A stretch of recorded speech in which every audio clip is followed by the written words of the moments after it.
The Father's Justice.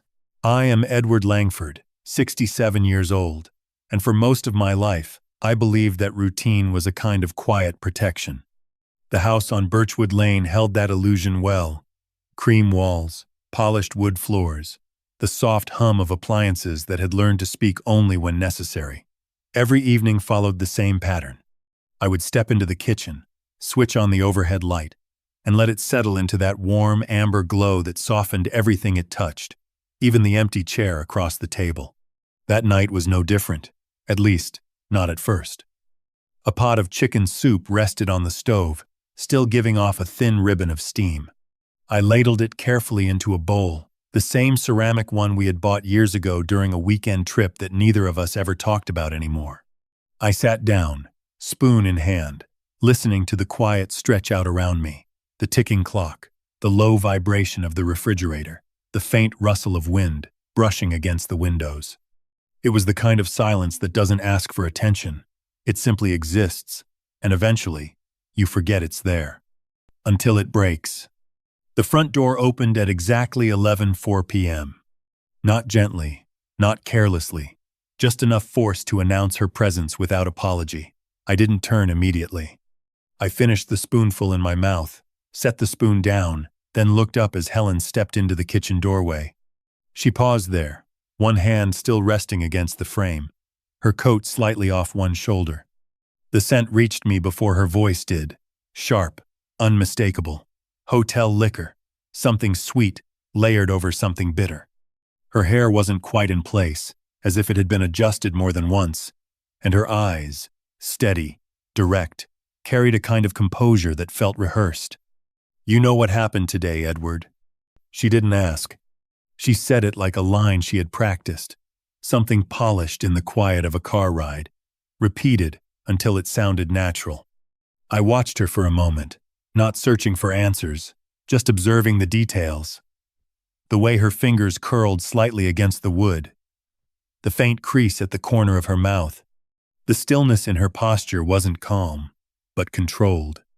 "I assume it wasn't good," I said, my voice even almost casual. "You've ignored my calls since this morning." She let out a small breath, something between a laugh and a dismissal, then stepped fully into the light. The smirk appeared slowly, not sudden, but spreading, like a crack moving across dry ground.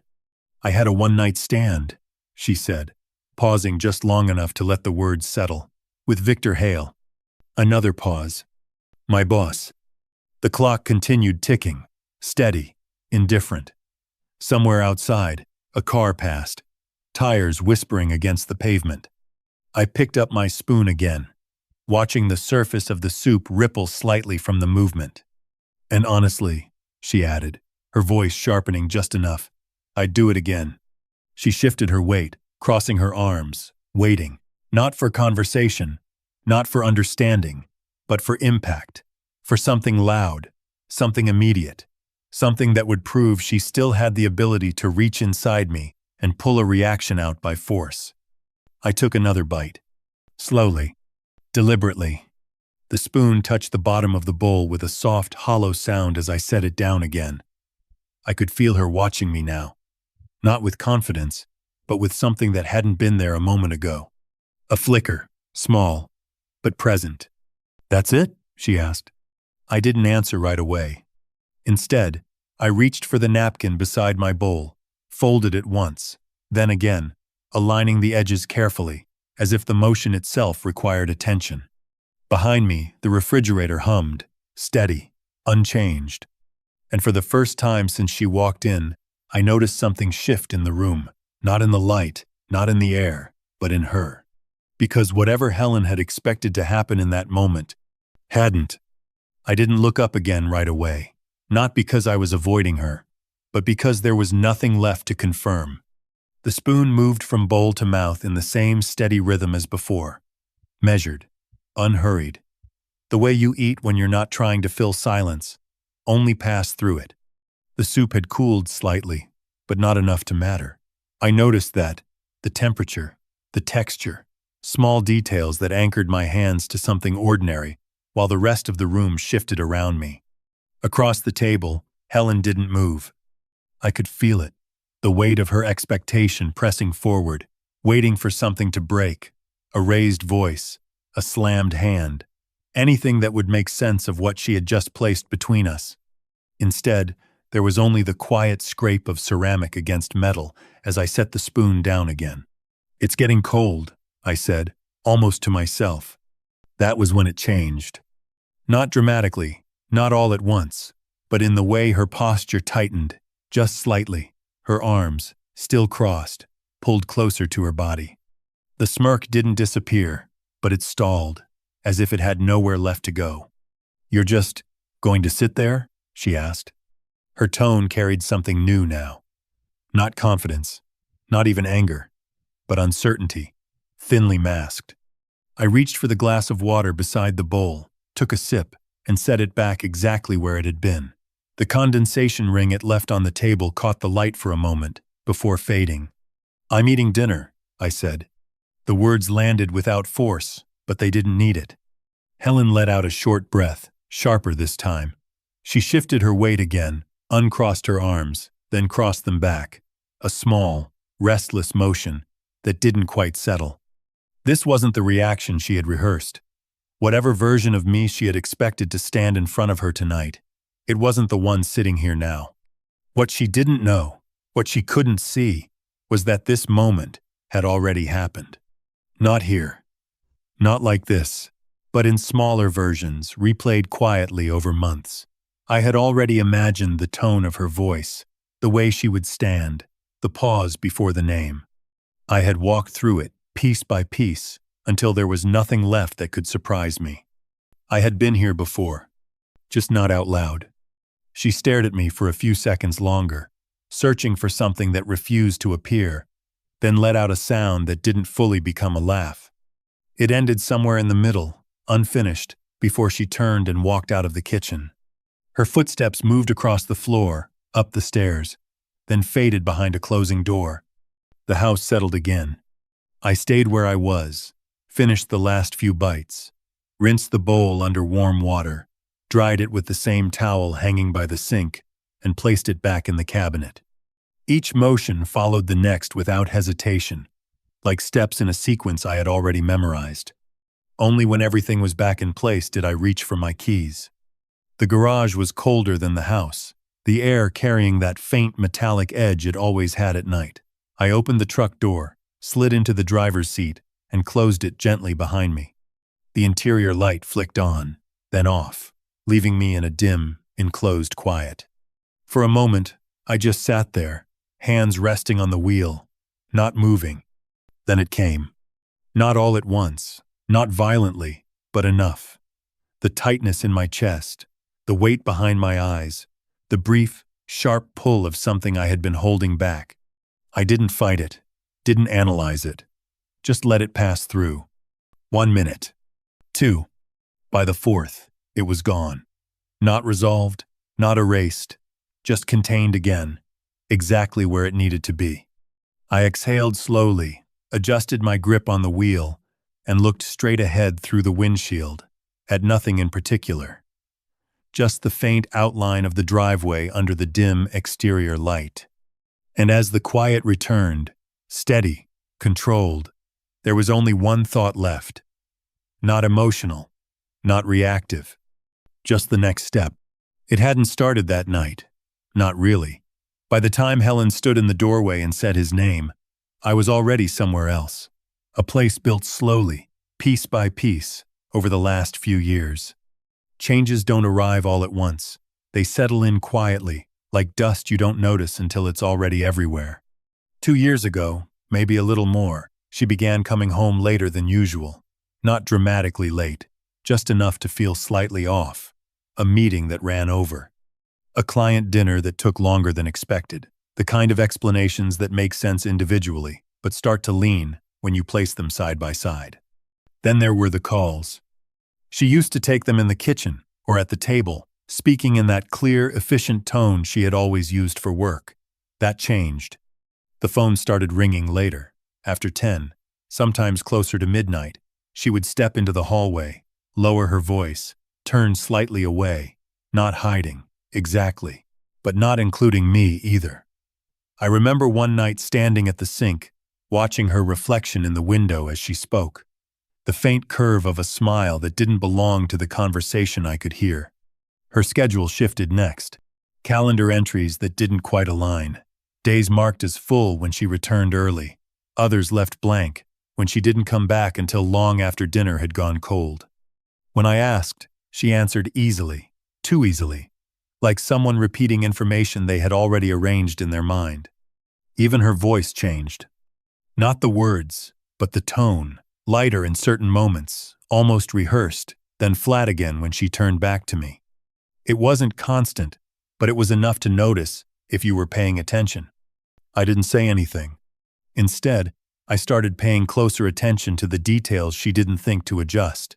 The gaps between explanations, the timing of things, the way patterns form when you stop interrupting them. That was around the time I met George Whitaker for lunch. We'd known each other long enough that conversation didn't need direction.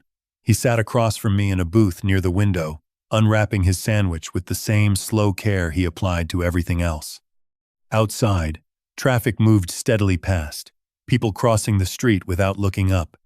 "You think something's off," he said, not asking. I stirred my coffee, watching the surface settle before answering. "I think something's been off for a while." George took a bite, chewed, then leaned back slightly. "And you're just watching it?" "I'm not sure what I'm looking at yet," I said, "but I will be." He studied me for a moment, longer than usual. Most people would have said something by now. I nodded once. Most people rush. The conversation moved on after that. Other topics, nothing that stayed. But the decision had already been made somewhere between those few sentences. Quiet, final, without announcement. I wasn't going to confront her. Not yet. Because once you speak, you change the shape of things. And I wasn't interested in changing anything until I understood exactly what I was looking at. Caroline Price's office sat on the third floor of a narrow brick building downtown, the kind of place you could walk past for years without ever noticing the name on the glass. I noticed it the first time, not because of the lettering, but because of how quiet it was inside. No reception chatter, no phones ringing in the background, just a desk, a window, and a woman who didn't waste time on anything unnecessary. She looked up as I walked in, not surprised, not curious, just attentive. "Mr. Langford," she said, motioning toward the chair across from her desk. "What would you like to discuss?" I didn't sit immediately. I placed a folder on the table first. Documents, account summaries, copies of contracts, everything arranged in order, each page aligned with the next. Then I sat. "I'd like to restructure my business," I said. She opened the folder without comment, her eyes moving across the first few pages. Steady, precise. The light from the window caught the edge of her glasses, reflecting just enough to obscure where she was looking for a moment. "Why now?" she asked. "Because I'd like to understand exactly what I own," I replied, "and what I don't." That was 14 months ago. We didn't rush. Nothing in that room moved quickly. Each decision was broken down into parts, each part examined, documented, then set into place with the kind of care that doesn't need to be revisited later. Caroline didn't ask unnecessary questions, and I didn't offer explanations she didn't require. We began with the structure. On paper, Langford Property Management remained exactly what it had always been. Same name, same registration, same shared ownership. Helen's name stayed where it was, alongside mine, unchanged. The documents reflected stability, continuity, the appearance of a business that had not shifted in any meaningful way. But the operation, that was something else. A new entity was formed quietly, filed under a different name, one that didn't draw attention. It held no public connection to the original structure beyond what was legally required. Contracts were reassigned, not all at once, not in a way that would trigger questions, but gradually, one by one, over the course of several months. Clients didn't notice. Invoices looked the same. Contact information remained familiar. The email signatures didn't change. From the outside, everything continued exactly as before. Steady, predictable, intact. Inside, it was different. The accounts tied to daily operations shifted first, then vendor relationships, equipment leases, service agreements. Each transfer had a reason attached, documented clearly, filed properly, nothing left open to interpretation. Caroline reviewed every step, her pen moving across the margins in small, precise notes.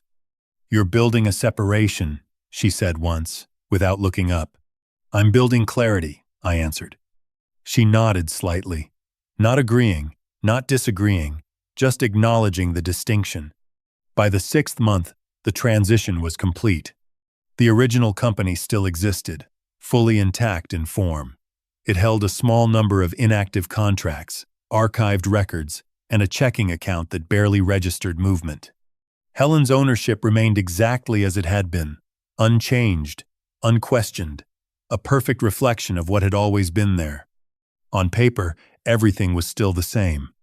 That was the point, because nothing invites scrutiny faster than sudden change, and nothing avoids it more effectively than consistency. The letterhead didn't shift. The website remained untouched. Even the mailing address stayed exactly where it had always been. If someone had looked, really looked, they might have noticed the difference. But no one did. Caroline closed the final file one afternoon, aligning it carefully with the others on her desk. "Everything is in order," she said. "Legally sound, documented, defensible." I nodded once, taking the folder back into my hands. The weight of it was familiar by then. Not heavy, not light, just exact. "Good," I said. She studied me for a brief moment, longer than usual this time. "Most people don't come in this early," she added. "I'm not most people," I replied. I left her office that day with everything in place. Every piece accounted for, every detail settled into its proper position. Outside, the street moved the same way it always did. Cars passing, people crossing, nothing out of rhythm. And inside the structure we had built, nothing looked different at all. Money doesn't move all at once, not if you want it to disappear without being noticed. It moves quietly, in pieces small enough to look routine, spaced out enough to feel accidental. That was the first rule I followed. The joint account sat where it always had. Same bank, same login, same monthly rhythm. Helen used it for groceries, subscriptions, the small, predictable things that fill in the edges of a life. I didn't touch it at first. I just watched the patterns, the timing of deposits, the intervals between withdrawals, the average balance it hovered around, without drawing attention. Then I began. Not with a large transfer, that would have been obvious, but with something that looked like an adjustment, a shift between accounts, a payment reallocation. The kind of movement banks process every day without a second glance. The amount was reasonable, low enough to blend, high enough to matter when repeated. I did it again 3 days later. Then again, the following week. Each transfer had a purpose attached, documented, categorized, supported, property maintenance reserves, equipment upgrades, operational contingencies. The descriptions were clean, consistent, and most importantly, ordinary. Nothing about them invited questions, because nothing about them appeared unusual. I kept a ledger. Not digital, not something that could be searched or flagged, but a physical notebook kept in the bottom drawer of my desk. Dates, amounts, destinations, every entry written in the same pen, the same measured hand. I reviewed it every Sunday morning with a cup of coffee, checking alignment, verifying totals, and making sure nothing drifted out of pattern. By the 2nd month, the balance had shifted noticeably, but not alarmingly. By the 3rd, it had become a new normal. That was the point where most people would have accelerated, tried to finish quickly, before anything changed. I didn't. Speed creates noise. Noise attracts attention. I kept the pace exactly where it needed to be, steady, almost unremarkable. Caroline had said it once, reviewing one of the statements. "Consistency is your protection," she noted, tapping the page lightly. She was right. By the 4th month, the joint account no longer reflected what it once had been. The larger sums had already been moved, distributed across accounts that existed entirely under my control. Not hidden, just separate, structured in a way that made sense on paper, supported by the same logic that guided every step before it. What remained was minimal, deliberately so, a balance low enough to be real, but not enough to sustain anything beyond a few routine expenses. I left it that way for a week, watching how it settled, making sure nothing unexpected appeared. It didn't. The final adjustment came on a Friday afternoon. The bank was quiet, fluorescent lights humming softly overhead, a single teller working behind the counter. I filled out the form by hand, reviewed it once, then again before sliding it across the desk. The transaction processed without delay. No questions, no hesitation. When I checked the account that evening, the number was exactly where I intended it to be. Not zero. Almost. I left a small amount behind, enough to avoid triggering an automatic closure, enough to make the balance feel incomplete rather than erased. It was a detail, but details matter. My father used to say that. I remember standing with him once in a parking lot outside a courthouse, years ago, long before any of this. He had just come out of a divorce that left him with less than anyone thought possible. No anger in his voice, no bitterness, just a quiet clarity. When it ends, he told me, adjusting his jacket as if the conversation were about something ordinary, make sure you're the one who decides when. I didn't understand it then. I understood it now. Back at my desk that night, I closed the notebook, placed it back in the drawer, and turned off the light. The room fell into darkness slowly, edges disappearing first, then everything else. The numbers were no longer something that needed attention. They were settled. And once numbers settle, they tend to reveal who was paying attention all along. The bags were already packed, not in a rush, not in response to anything sudden, but in quiet increments over the days leading up to that night. One shirt, folded at a time. Documents gathered from drawers that had not been opened in years. Originals only. Deeds, contracts, identification, everything placed into a single leather folder that fit precisely into the bottom of the first bag. I didn't take much. Not because there wasn't more, but because most of it didn't matter. The bedroom was dark when I stepped inside, the only light coming from the hallway, cutting a narrow line across the floor. Helen had already gone upstairs earlier, the door closing with that same casual finality she used for everything. I didn't turn on the light. I didn't need to. I knew where everything was. The closet door opened without a sound. I reached for the last jacket still hanging there, paused for a moment, then left it in place. It belonged to a version of me that wasn't coming with me.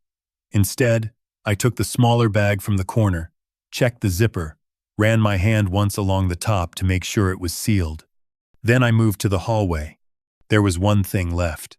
The portrait hung exactly where it always had, just above the small table near the stairs. My mother, painted decades ago, her expression calm, steady, the kind of presence that doesn't fade even when everything else does. I lifted it carefully from the wall, supporting the frame with both hands. The weight was familiar, not heavy, but significant in a way that didn't need explanation. I wrapped it in a folded blanket I had placed there earlier, securing the edges so the glass wouldn't shift. That was all. The rest of the house remained untouched. The furniture, the kitchen, the small details that filled the space but held no place in what came next. I walked through it once more, not lingering, not searching, just confirming what I already knew. Nothing else was needed to come with me. The garage door opened with a low mechanical hum, the sound briefly echoing against the walls before fading into the night air. I carried the bags out in 2 trips, placing them carefully in the back of the truck. The portrait went last, positioned flat, secured so it wouldn't move. The driveway was empty. The street beyond it was still, a single porch light glowing across the way, casting a soft reflection on the pavement. I closed the truck door, the sound quiet but final, then stood there for a moment, with my hand resting against the handle. No note, no message. There was nothing left to explain, because everything that needed to be said had already been said, not in words, but in timing, in action, in the choices made long before tonight. I got into the driver's seat, started the engine, and watched the dashboard lights come to life one by one. The house sat behind me, unchanged, silent, exactly as it had always been. For a brief moment, I considered looking back. I didn't. She gave me everything I needed, I said quietly, not as a conclusion, but as a recognition. Then I shifted the truck into reverse, eased out of the driveway, and let the house disappear from view as I turned onto the street, the tires moving over familiar ground for the last time.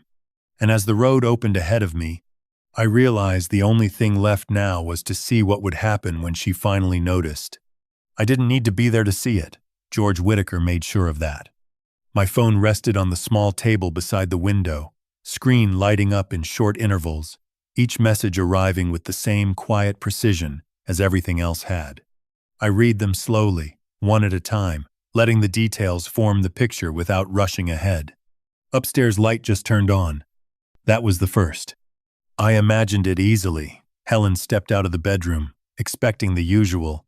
The kitchen light already on, coffee brewing, something familiar waiting at the bottom of the stairs. Instead, nothing. A few minutes passed before the next message. She's moving through the house, fast.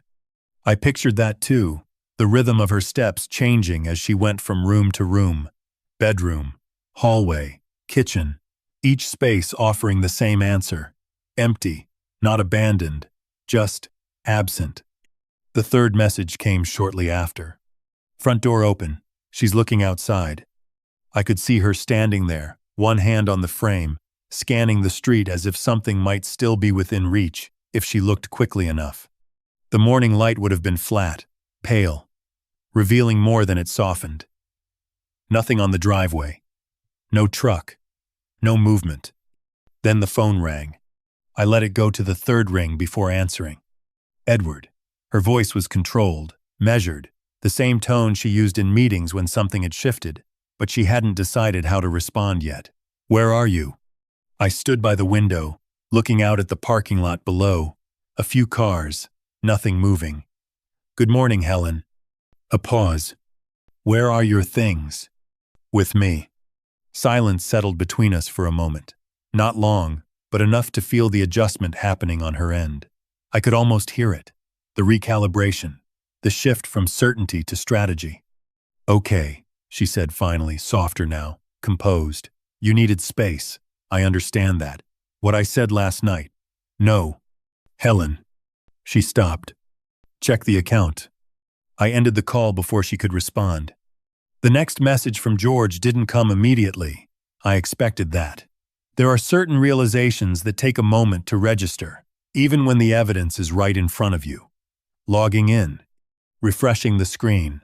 Doing it again, just to be sure. When the phone lit up again, the message was shorter. She just left, fast. I imagined the car pulling out of the driveway, sharper than usual, heading somewhere with purpose, but without a clear destination yet. A bank, maybe. Or somewhere she could sit down and think without being seen. By mid-morning, the pattern had already begun to change. Another call came in. I didn't answer this one. A message followed instead. Short, controlled. No accusations, no questions. Just a request to talk. I didn't respond. Thanks. They want. George sent another update not long after. She's on the phone, pacing. That would be the next step. Not emotion, not yet, but positioning. She would reach out to someone who could help her shape what this looked like from the outside. A lawyer, most likely. Someone who would listen, nod, and begin turning her version of events into something structured. By early afternoon, that version was already moving. George didn't say much. He didn't need to. A simple message told me everything. Neighbors talking. That's how it starts. Not with facts, but with fragments.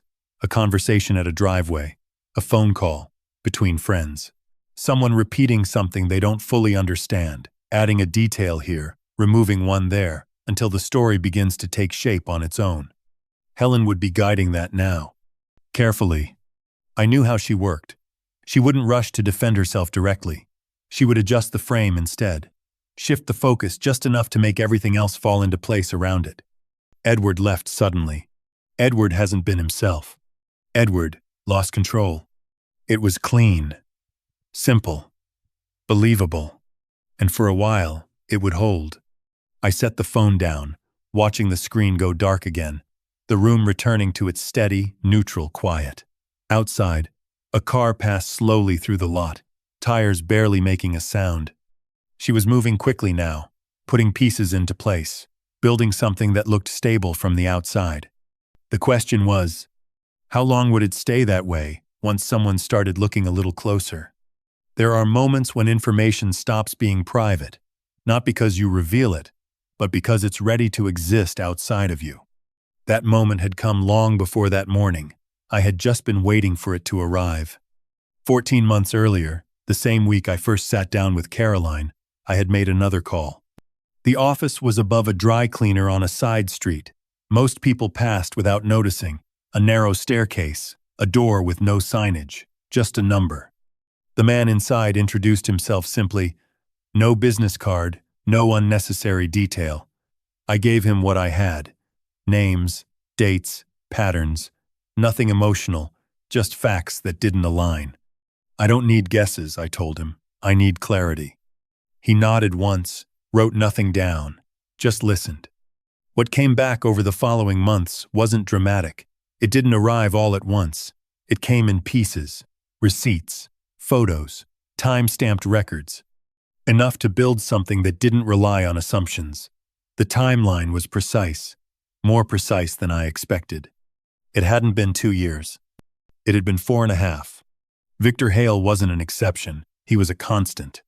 Hotels, out-of-town meetings that never appeared on official schedules, and extended client dinners that followed the same pattern when you placed them side by side. Nothing reckless, nothing careless, just consistent. There was more. A company name appeared in the reports, Apex Consulting. It didn't exist in any meaningful way. No office, no employees, no work tied to any of our actual operations, but the payments were real. Small at first, then larger, spaced out, justified under categories that looked legitimate if you didn't compare them too closely. I did. Over 4 years, the total reached a number that didn't leave room for interpretation.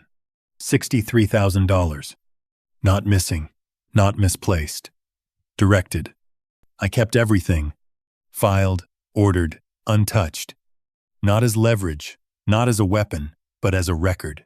Something that existed independently of how anyone chose to explain it later. Adam Foster called me on a Thursday afternoon. His voice was measured, direct, the kind that doesn't waste time circling a subject. "Mr. Langford," he said, "I'm looking into a series of irregular vendor payments connected to Victor Hale's company. Your name came up in relation to one of the associated accounts." I stepped outside before answering, the air cool, steady, carrying that quiet pressure just before a change in weather. "I can provide context," I said, "but only if we're clear on why it matters." A brief pause. "Because it's not isolated," he replied, "and because it hasn't been reported yet." We met the next morning. A small coffee shop, early enough that the room was mostly empty. He had a recorder on the table, not hidden, not emphasized, just present. I placed the folder in front of him, the same one I had reviewed more times than I could count. "I'm not here to accuse anyone," I said. "I'm here because this passed through a business with my name on it, and it shouldn't have." He opened the folder, turned the first page, then the next. He didn't interrupt, didn't react, just read. The light from the window shifted slightly as the morning moved forward, catching the edges of the documents as he worked through them. "How long have you had this?" he asked finally. "Long enough to be certain," I said. "And your wife?" "She knows her version of events," I replied. "This is the rest of it."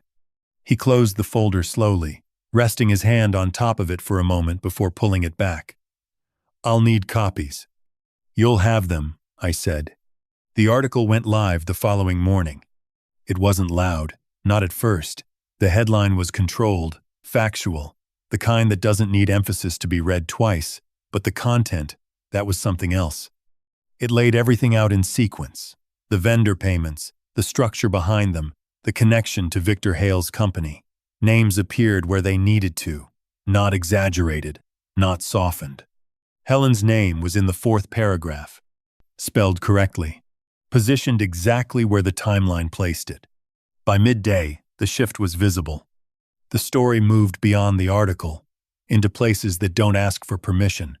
Screens lit up, links shared, comments began to form under headlines and posts, some measured, some not. People who had never met her discussed details as if they had been there. Others focused on Victor Hale, his position, his company, the implications that extended beyond a single report. The pattern repeated, faster each time. Someone posted a summary, someone else added context, another account picked it up and reframed it entirely.